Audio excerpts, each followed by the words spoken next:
My name is Julia Benson. I'm 32 years old, and up until last year, I was one of the youngest operations directors at a billion-dollar tech firm in Boston. Griffin Tech. Funny, isn't it? A company with Griffin in its name, after a mythological creature known for its powerful gaze and protective nature. Ironic, given how blind they were and how little they protected their own. I gave that company everything, not just my time, but my very essence. Long nights blurred into dawn as I optimized processes, streamlined workflows, and dived deep into data that no one else understood. Sacrificed weekends became the norm, spent hunched over spreadsheets, fueled by cold coffee and the burning desire to make things better, more efficient. I even unknowingly sacrificed my health, the stress slowly carving lines onto my usually smooth skin, the perpetual hum of deadlines a constant thrum in my ears. I built systems that saved them literal millions. I cultivated relationships, fostered collaboration, and infused every project with a relentless pursuit of excellence. For 4 intense years, I was their golden girl, the one who could untangle any knot, solve any problem, and somehow always deliver beyond expectation. Then, just weeks before our year-end bonuses were meant to hit, the bonuses I'd worked myself to the bone for, the ones that represented not just financial gain, but validation of my tireless efforts, they fired me. No warning, no explanation. Not even a sit-down with my boss, a courtesy I thought I'd earned. Just a cold, impersonal email from HR, followed by a sterile meeting where a stony-faced director handed me a cheap severance check. "Thank you for your service," she recited, as if reading from a script, her eyes devoid of any genuine emotion. It felt like a punch to the gut, a betrayal so profound it left me breathless. One moment, I was an essential cog in their billion-dollar machine. The next, I was simply discarded. What they didn't realize, what they couldn't possibly have known, blinded as they were by their own corporate machinations and short-sighted greed? My contract had one line buried deep in the fine print. One they forgot. One I never did. It was a single sentence, tucked away amongst paragraphs of legal jargon, seemingly insignificant to their towering legal team. But to me, it was a lifeline. A quiet promise I'd ensured was there, a fallback for a contingency I'd hoped would never arrive. They overlooked it. I didn't. Have you ever experienced that kind of betrayal? That sickening twist in your stomach when you realize the very people you poured your heart into have stabbed you in the back? Tell me in the comments. I read everyone. And if you're ready for the sweet, slow burn of revenge, the kind that isn't just about getting even, but about reclaiming your power and fighting for what's rightfully yours, hit that like and subscribe button now. Because this isn't just my story. It's a story for anyone who's ever been underestimated, undervalued, or just plain screwed over. Let's get into it. I started at Griffin Tech not with a bang, but with a quiet, determined hum. I was a junior analyst, fresh out of college, armed with a degree in operations management and an almost obsessive love for data. Most people found spreadsheets dull. I found them exhilarating. Every row, every column was a puzzle waiting to be solved, a hidden efficiency begging to be unearthed. Griffin Tech, even then, was a rising star in Boston's tech scene, a consultancy focused on optimizing other businesses. It was the perfect playground for someone like me. From day one, I dove in headfirst. I wasn't content just to crunch numbers. I wanted to understand the why behind them, the human element, the systemic flaws. My first big project involved streamlining their client onboarding process. It was a mess of duplicate entries and siloed communication. I spent weeks interviewing every person involved, mapping out the entire workflow, identifying bottlenecks nobody even knew existed. My proposed solution cut onboarding time by 30% and improved client satisfaction scores almost overnight. It wasn't flashy, but it saved them a ton of money and a lot of headaches. That project and the results got me noticed. My manager, a seasoned veteran named Marcus, saw something in me beyond just technical skill. He saw a drive, a relentless curiosity that pushed me to constantly ask, how can we do this better? He mentored me, throwing me into increasingly complex projects. I thrived on it. I streamlined supply chains for major retail clients, re-engineered customer service protocols for a burgeoning e-commerce giant, and even designed a new internal reporting system that gave leadership real-time insights for the first time. Within 2 years, I was managing my own team. By year 3, I was a senior operations manager. And then at 29, I became the youngest operations director in Griffin Tech's history. It felt surreal. I remembered applying for that junior analyst role, feeling a mix of hope and intimidation, never truly imagining I'd climb so high so fast. But I did it. I built my career brick by brick, through sheer hard work, an almost superhuman capacity for logical thinking, and an unwavering belief in the power of optimized processes. I developed a reputation. People came to me with their impossible problems, their multi-million-dollar inefficiencies. They called me the fixer. I was respected, yes, but more importantly, I was essential. My strategic overhauls in critical departments, particularly in what later became known as Projects Alpha, Delta, and Reboot, didn't just save a few bucks here and there. They fundamentally transformed parts of the business, injecting life and efficiency into areas that had been bleeding money. Griffin Tech was growing exponentially, and I knew, deep down, that I was a significant part of that success. I was proud of the work I did, proud of the team I built, and proud of the company I believed in. Little did I know, that pride would soon be my biggest vulnerability. As the months after my promotion unfolded, a subtle chill began to creep into the previously warm corporate atmosphere at Griffin Tech. It started almost imperceptibly, like a shift in the wind before a storm. My regular one-on-one meetings with the CEO, once a firm fixture on my calendar, would occasionally be rescheduled, then canceled entirely, with vague excuses about pressing engagements. I'd be left off email chains for projects I was clearly involved in, or find out about decisions affecting my department through indirect channels. It felt like being slowly, deliberately frozen out. The smiles in the hallways remained, of course. This was corporate Boston, after all. Everything was masked in politeness, professional deference, and carefully curated pleasantries. Yet, beneath the surface, I could feel a definite cooling. My opinion, once highly sought after in strategic discussions, seemed to carry less weight. My suggestions, once lauded for their innovation, were now met with polite nods that seemed to signify nothing. The biggest change, the catalyst for this hardening corporate frost, arrived in the form of Graham Ellison. He was hired as our new CFO, brought in from a ruthless hedge fund known for its aggressive cost-cutting measures. From the moment he stepped through the door, the air in the executive suite seemed to thicken with ambition and a palpable sense of unease. Graham was all sharp suits, sharper eyes, and an almost clinical obsession with numbers. He saw the company not as a collective of talented individuals, but as a series of figures on a balance sheet, ripe for optimization, and people, it quickly became clear, were just another line item. Graham immediately began reshuffling leadership. Long-standing VPs were quietly transitioned out, replaced by his own network of fiercely loyal and equally numbers-driven associates. It was a wave of change that swept through the upper echelons, and I couldn't help but feel the ripples. Meetings that included Graham invariably focused on efficiency gains and cost reductions, often without regard for the broader impact on employee morale or long-term strategy. He rarely made eye contact, preferring to address the room as a whole, his gaze sweeping over everyone as if assessing their net worth rather than their contribution. Then came the red flag, delivered subtly, wrapped in corporate politeness. My current contract was nearing its expiry, and HR sent over the renewal paperwork. Standard procedure, I thought. But as I flipped through the pages, a particular clause leaped out at me. It wasn't the usual fine print.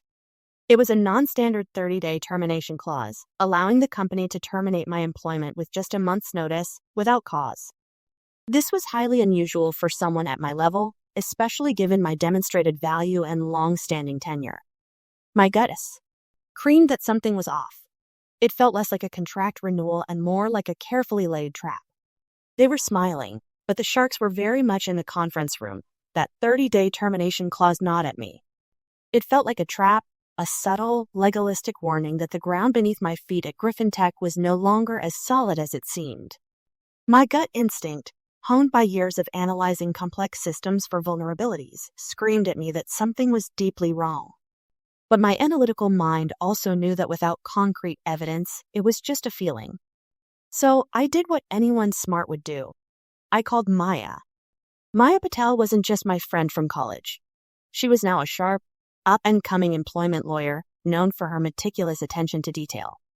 We'd spent countless late nights in the library together, me dissecting business case studies, her poring over legal precedents. She understood the subtle nuances of corporate structures and the often unspoken power dynamics at play. "Maya, I need you to look at something," I said, trying to keep my voice casual as I emailed her the digital copy of the contract. "It's my new employment renewal. There's a clause in here that just doesn't sit right with me. It's got a 30-day termination without cause.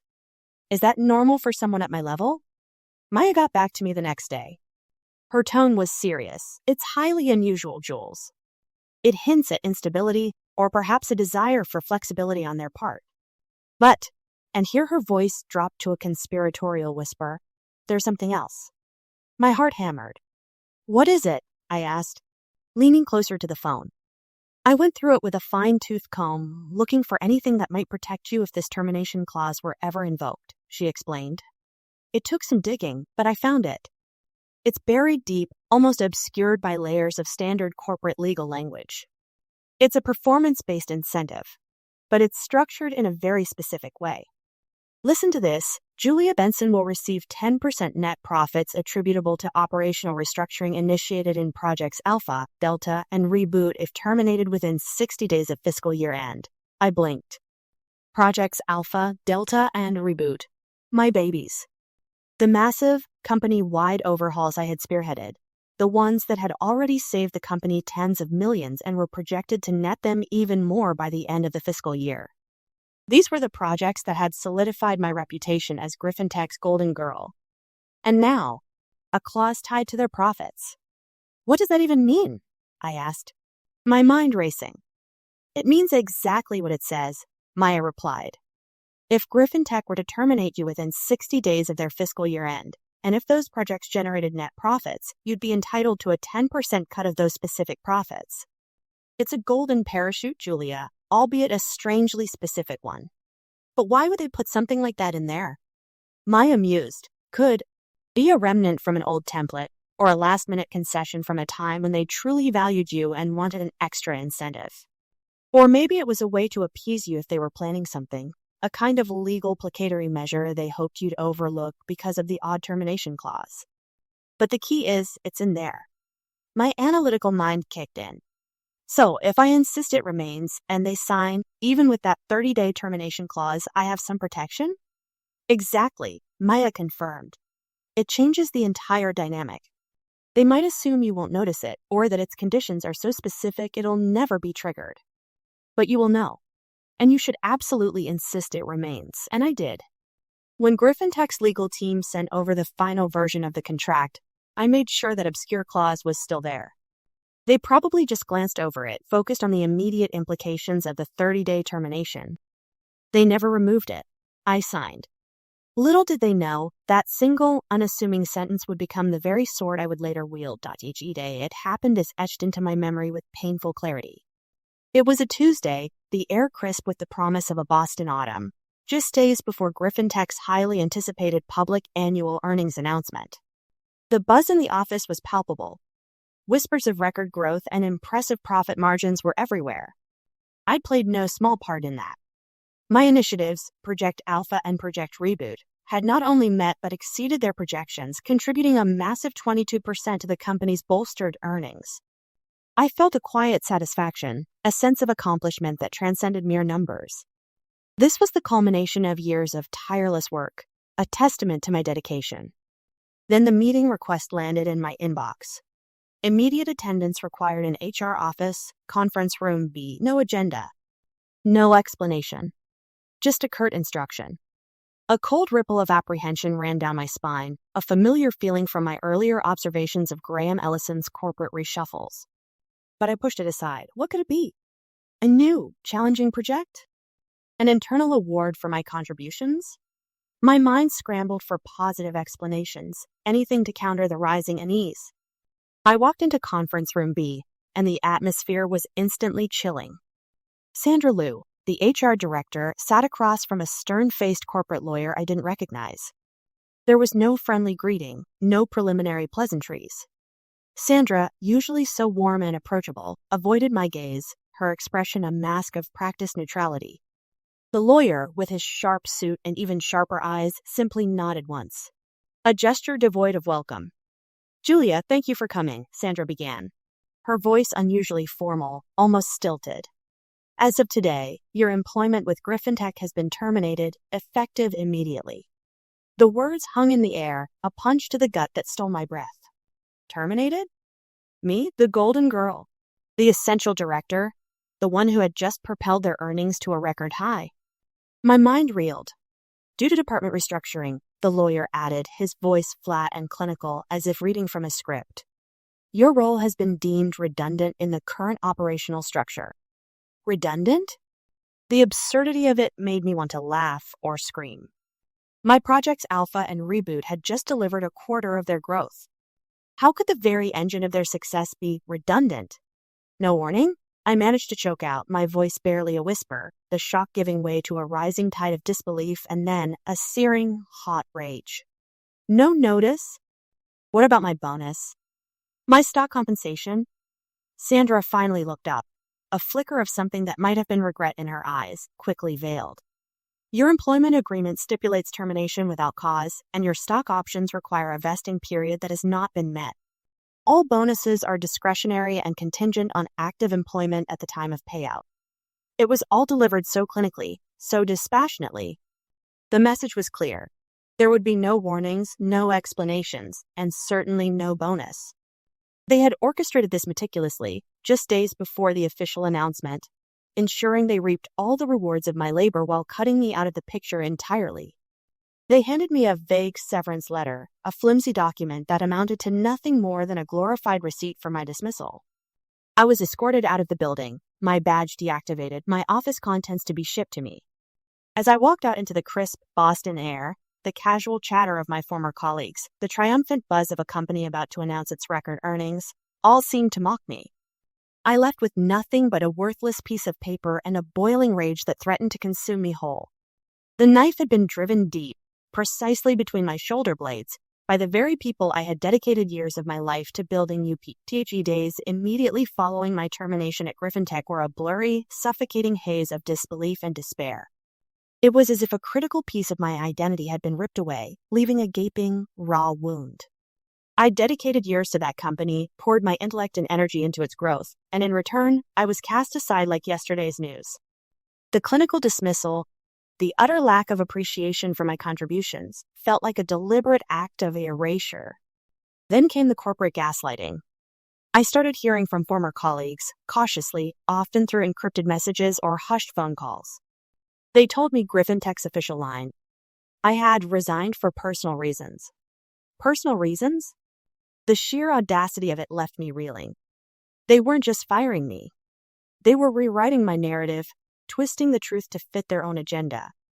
It was a calculated move to prevent any internal dissent, to make it seem as though my departure was my choice, not their ruthless decision. They painted me as someone who simply abandoned her post, rather than someone who was ruthlessly cast out just as her efforts came to profitable fruition. The realization hit me with the force of a physical blow. They had timed my firing with chilling precision. They knew the year-end bonuses were about to hit. They knew the public annual earnings announcement, bolstered by my projects, was imminent. By terminating me just days before, they could deny me my performance bonus, my accrued stock compensation, and, perhaps most galling, any public credit for the massive financial success I had helped engineer. It was a neat, clean maneuver designed to maximize their profits and minimize their payouts. They wanted the glory and the money without having to share any of it with the person who actually earned it. My friends inside Griffin Tech, those loyal few who dared to reach out, were terrified. They expressed sympathy, outrage even, but their voices held an underlying tremor of fear. They worried about their own jobs, about being next on Graham Ellison's chopping block. The corporate culture had shifted, becoming colder, more cutthroat. No one dared to question the official story. The unspoken lesson of my sudden dismissal resonated loudly through the cubicles and conference rooms. The fear was palpable, a chilling reminder of the power imbalance. I began to sink into a deep, dark well of depression and self-doubt. Had I been too naive? Too trusting? I prided myself on my analytical mind, my ability to see patterns and predict outcomes. Yet, I had walked straight into their trap. I replayed every interaction, every meeting, every subtle shift, searching for the moment I missed the crucial clue. Was I always this foolish, this blind to the true nature of corporate ambition? I felt exposed, vulnerable, and utterly abandoned. The boiling rage of that first day, the indignant fury, slowly cooled into a heavy, suffocating blanket of shame and regret. I was convinced I was a fool, deserving of this humiliation for somehow trusting a system that was inherently designed to exploit. The taste of betrayal lingered, bitter and metallic, a constant reminder of how easy it was for them to dispose of me. The emptiness of my days stretched out before me, an endless expanse of self-pity and resentment. I spent my mornings staring out the window, the vibrant Boston skyline a cruel reminder of the world I'd been so abruptly cut off from. My afternoons were often spent on the sofa, scrolling aimlessly through social media, seeing posts from former colleagues celebrating their bonuses, their promotions, their continued success at the very company that had discarded me. The hot rage had subsided, replaced by a dull, aching despair. I felt small, insignificant, and completely defeated. One particularly gray afternoon, I found myself halfway through my second glass of wine, staring blankly at the stacks of unopened mail and neglected possessions that had been delivered from my former office. My desk drawer, a relic I'd brought home from Griffin Tech, sat mostly untouched. I sighed, reaching for it, intending simply to clear out the remaining clutter. Amidst old pens and forgotten paperclips, a thin, cream-colored folder caught my eye. It was my employment contract. My signed employment contract. A bitter laugh escaped me. Oh, the irony. This very document symbolized my professional rise and, ultimately, my spectacular fall. I almost tossed it into the recycling bin, but a strange compulsion made me pull it out. Perhaps it was the wine. Perhaps it was a subconscious need to reread the precise words of my undoing.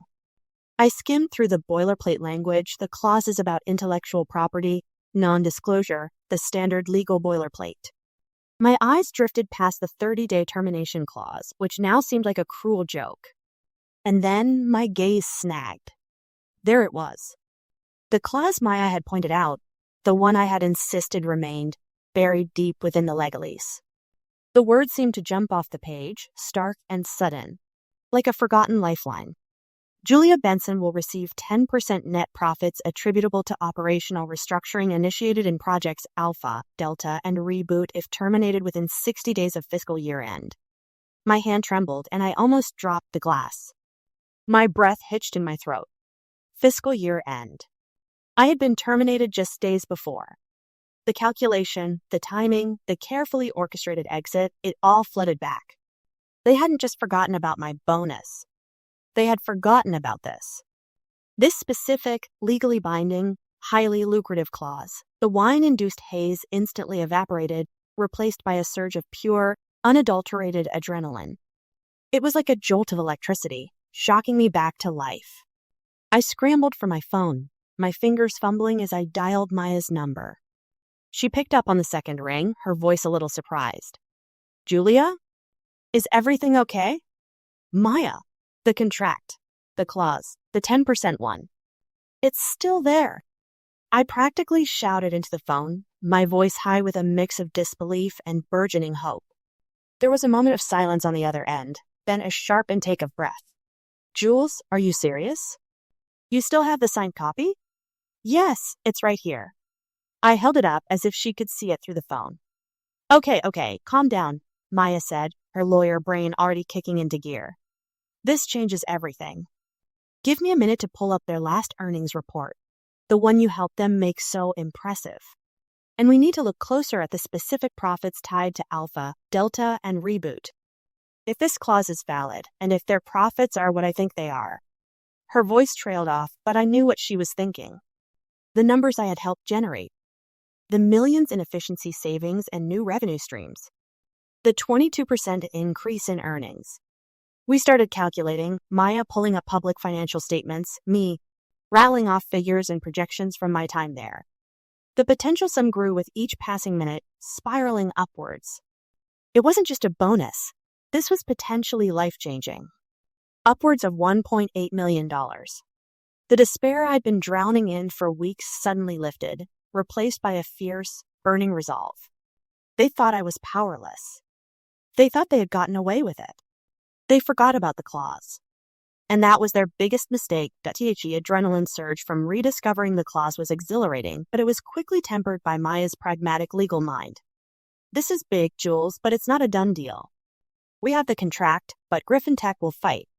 They'll argue about the interpretation of net profits, the attributable to part, the timing. They'll try to overwhelm us with their legal resources. She was right, of course. My initial surge of triumph needed to be channeled into a strategic, calculated assault. Maya, ever the strategist, explained her plan. We needed to build an airtight case, one that would make it more expensive and damaging for Griffin Tech to fight us than to simply settle. The first step was to find someone who wasn't just good, but exceptional. Someone who lived for these kinds of corporate battles. That's when she introduced me to Ezra Glass. Ezra, Maya explained, is a force of nature. He's theatrical, sometimes eccentric, but when he steps into a room, all eyes are on him. And he has a near-perfect track record against big corporations. He loves a messy settlement, the kind where the other side ends up looking like incompetent tyrants. I was skeptical at first. Ezra Glass in person was indeed flamboyant. He wore brightly colored suits, had a booming laugh, and seemed to constantly pace his richly decorated office. But as he listened to my story, his sharp blue eyes never left mine. He absorbed every detail, every nuance, every injustice. When I finished, he leaned back in his large leather chair and smiled, a predatory gleam in his eye. So they thought they could just pluck all the low-hanging fruit you cultivated, then toss you aside before the harvest, he mused, a slow nod. Classic corporate greed. And they were so arrogant, they left the very instrument of their downfall in your hands. He tapped the copy of my contract, which lay open on his massive mahogany desk. I like it. I like it very much, Ms. Benson. This isn't just about money. It's about sending a message. And I love sending messages. Ezra officially took on my case. The first order of business was to send Griffin Tech a formal notice of breach of contract. It was a carefully worded letter, detailed and firm, outlining their contractual obligations regarding the 10% profit clause and demanding immediate action.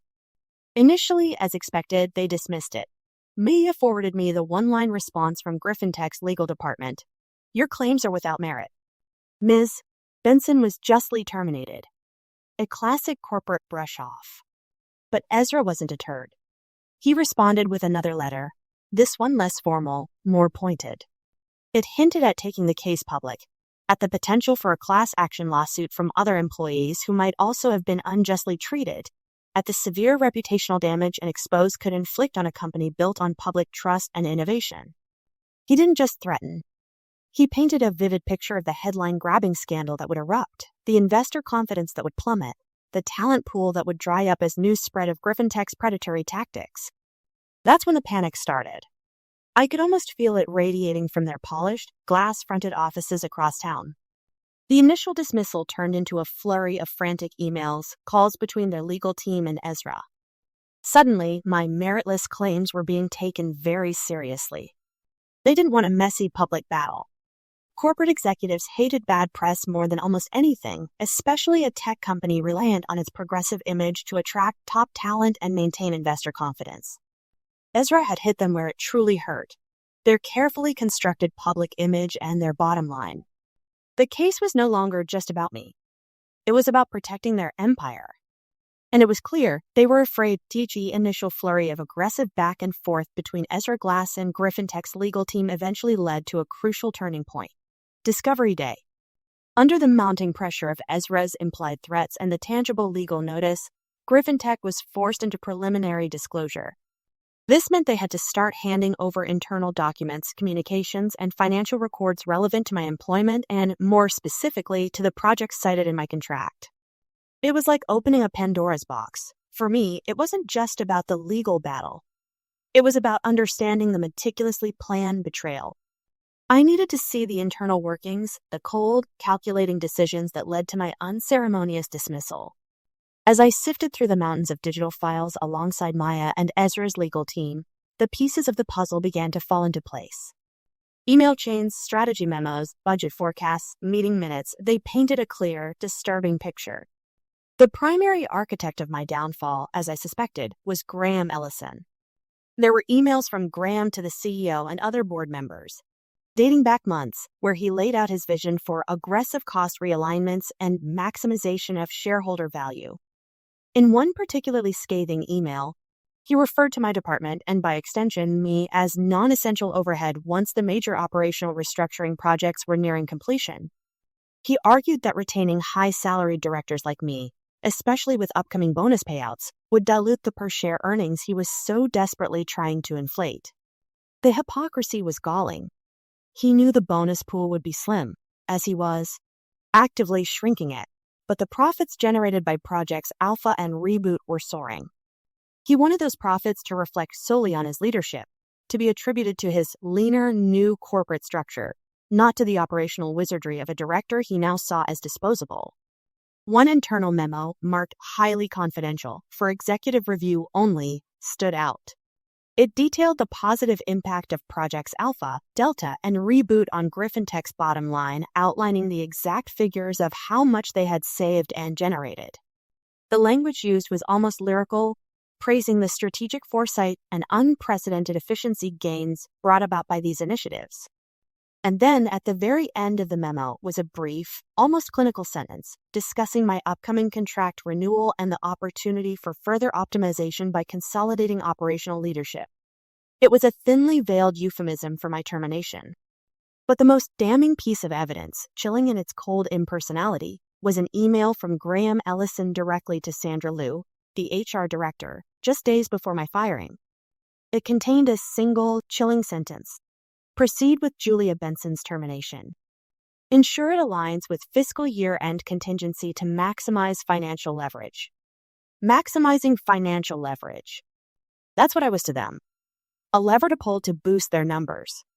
What made the documents even more profoundly infuriating was comparing them to Griffintech's official 10K SEC filings. In their public statements filed with the Securities and Exchange Commission, projects Alpha, Delta, and Reboot were trumpeted as essential wins, transformative initiatives, and cornerstones of our recent financial success. They were lauded as examples of Griffintech's ingenuity and foresight.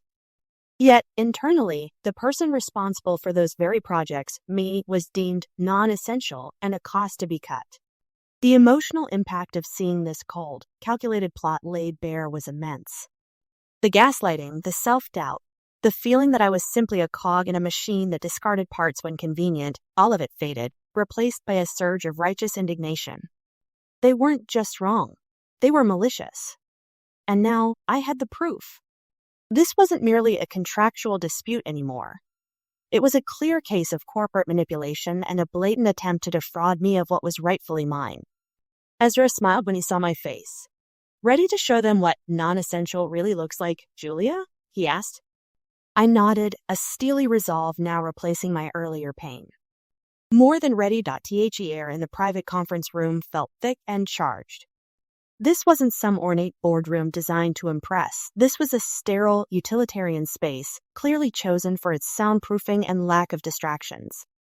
Griffintech's CEO, a man who had once praised my contributions publicly, sat stone-faced at the head of the table. Beside him was Graham Ellison, his chin set in a defiant, arrogant angle. Their entire legal team, about 5 or 6 high-priced lawyers, flanked them, looking like a defensive wall carved from granite.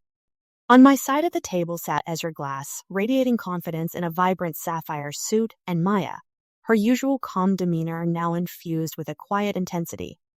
And then there was me, no longer the broken, gaslit former employee, but a woman armed with irrefutable proof, ready for battle. The meeting began with a ritualistic dance of corporate deference and veiled threats. Griffintech's lead counsel started. Ms. Benson, we appreciate you taking the time to discuss this matter. While we maintain that your termination was entirely within the parameters of your employment agreement, Ezra cut him off, a flick of his wrist. Let's dispense with the pleasantries, counselor. We're not here for a tea party. We're here for restitution. And frankly, your client's initial offer of $50,000 in additional severance was frankly insulting, given the evidence we now possess. The CEO's face tightened. Graham Ellison scoffed, a low, dismissive sound. We have reviewed your claims, Ms. Benson, the lead counsel continued, attempting to regain control. And while we acknowledge the existence of the clause you cite, our interpretation of net profits attributable to operational restructuring does not align with your estimates. We are prepared to offer a final, non-negotiable settlement of $250,000. $250,000. $250,000. A number designed to be superficially impressive to an ordinary person and utterly insufficient given the millions my work had generated. It was a clear attempt to lowball me, to make me go away quietly, hoping I'd be satisfied with a sum that looked large but was a fraction of what they truly owed. I felt Ezra's hand gently touch my arm, a subtle signal. He wanted me to speak. I took a deep breath, letting the anger, the betrayal, and the newfound resolve coalesce into a steady, calm voice. I refuse, I stated, my voice clear and unwavering. The surprise on the faces of Griffintech's representatives was almost comical. They clearly expected a much more grateful, or at least a more hesitant, response. Projects Alpha and Reboot, I continued, addressing the CEO directly, are the very initiatives you lauded in your recent 10K SEC filing as transformative initiatives that drove a record 22% increase in your operating profit. Those were my projects. I have the performance reviews praising my leadership. I have the detailed project plans I authored. And thanks to Discovery, I now have Graham Ellison's emails, where he explicitly refers to me as non-essential while simultaneously pushing for my termination to maximize financial leverage right before these enormous profits were realized. I pushed a stack of neatly organized documents across the table. Copies of the damning emails were face up. Then, copies of media headlines from industry publication, praising Griffintech's recent financial performance. And finally, the signed copy of my contract, its crucial clause highlighted. You called my work essential wins to your shareholders, but you called me non-essential behind closed doors to justify denying me what was contractually mine, I said, looking Graham Ellison dead in the eye. He flinched, for the first time breaking his arrogant facade. This isn't just about a contract, gentlemen. This is about integrity. This is about trust. And this is about the explicit, calculated effort to deny me compensation for the very profits I helped you achieve. Ezra leaned in, his voice dropping to a low, dangerous growl. The theatricality in his tone was perfectly pitched. Griffintech, your reputation, your stock price, your ability to attract talent, it all rests on the perception of your ethical conduct. This wouldn't be a quiet arbitration, gentlemen. This would be a very public, very ugly trial. We'll see you in court. Unless the check has 7 digits and then some. The silence that followed was deafening. Teachy silence in that conference room stretched, heavy and palpable, after Ezra delivered his ultimatum. You could practically hear the gears turning in the minds of Griffintech's executives. On one side, $250,000 and an easy, quiet dismissal of a troublesome former employee. On the other, the very real threat of a public lawsuit exposing their ruthless corporate tactics, a potential class action, and ultimately, a severe blow to their carefully crafted public image and, most importantly, their stock price. The CEO, whose face had been a mask of corporate stoicism throughout, finally broke the stalemate. He glanced at Graham Ellison, a look of tight-lipped frustration passing between them. Then he turned to his lead counsel, a subtle nod. The lead counsel cleared his throat. Mr. Glass, Ms. Benson, he began, his tone now noticeably softer, devoid of its previous clinical edge. Griffintech values its reputation and, indeed, its employees. While we maintain our legal position, we also recognize the complexities of this situation and prefer to resolve matters amicably and with discretion. Amicably. Discretion. Corporate speak for, we screwed up and now we're scared. What followed was a tense, drawn-out negotiation. Ezra was relentless, pushing for every possible advantage. He wouldn't just accept their calculations of net profits. He demanded full transparency, access to internal accounting, and made it clear that any attempt to obscure or underreport the numbers would be met with immediate escalation. Maya, cool and focused, kept the financial tallies, correcting Griffintech's lawyers on their own figures, demonstrating a mastery of their financial performance that clearly unnerved them. I remained mostly silent, a quiet, watchful presence. My role wasn't to argue the numbers. It was to serve as a constant, living reminder of their miscalculation, and cost of their corporate greed. Every time they tried to lowball, every time they tried to argue a loophole, I just looked at them, my gaze unwavering. Days turned into a week of back and forth, punctuated by frantic calls and revised offers. Finally, under immense pressure from their board, who were now acutely aware of the potential PR nightmare, Griffin Tech capitulated. They agreed to a confidential settlement. The number that flashed across Ezra's tablet, the one the lead counsel reluctantly scribbled onto the final settlement document, was $2.2 million. $2.2 million. More than enough to provide for my future and a symbolic triumph that was worth more than any sum. It was absolute vindication. The terms of the settlement were strict. I couldn't publicly discuss the details, nor could I disparage Griffin Tech. But in return, I received the full amount, and something else, subtle but profoundly satisfying.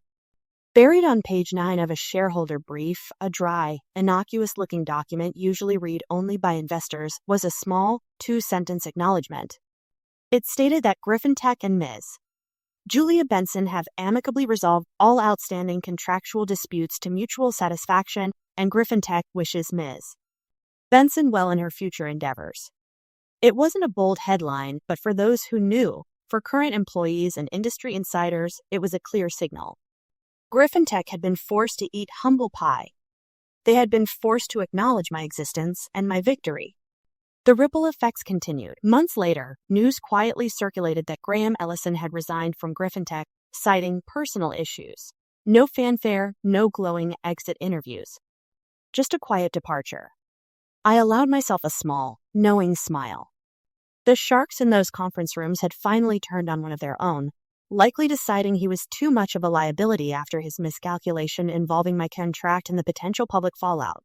Justice, it seemed, wasn't just about the money. It was about the consequences. It's been a year since that day, a year since I walked out of that settlement meeting at Griffin Tech, not with a whimper, but with a roar of vindication. The sting of betrayal still lingers sometimes, a faint scar on my professional psyche, but it no longer defines me. The despair, the self-doubt, the feeling of being powerless, they are distant memories, replaced by a quiet strength and an unshakable sense of purpose. With the settlement money, I didn't just disappear into a life of leisure. While a part of me craved anonymity and a comfortable escape, the experience had changed me fundamentally. It ignited a fire, a desire to help others who found themselves in similar, impossible situations. I knew the insidious nature of corporate gaslighting, the way it chipped away at your self-worth until you doubted your own reality. And I knew the power of a legal sword, sharpened by a brilliant lawyer. So 1 year on, I now run my own consulting firm. We don't just offer strategic operations advice anymore. We offer hope and a fighting chance to the screwed-over employees, as Ezra so colorfully calls them.